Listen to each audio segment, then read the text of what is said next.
de même உங்களுக்கும் அப்படியே ஆகட்டும்.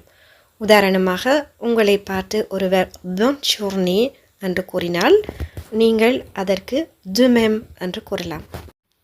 Ce sera tout. Ce sera tout. அவ்வளவும் தானா?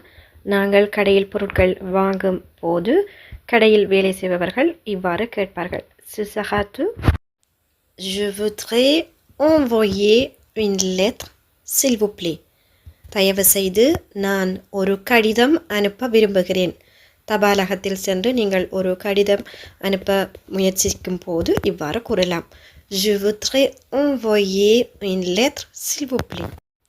Prends soin de toi. Prends soin de toi. உன்னை கவனித்துக்கொள். ஒருவர் உடல்நிலை சரியில்லாமல் இருக்கும் பொழுது அவருக்கு நீங்கள் இவ்வாறு கூறலாம். Prends soin de toi.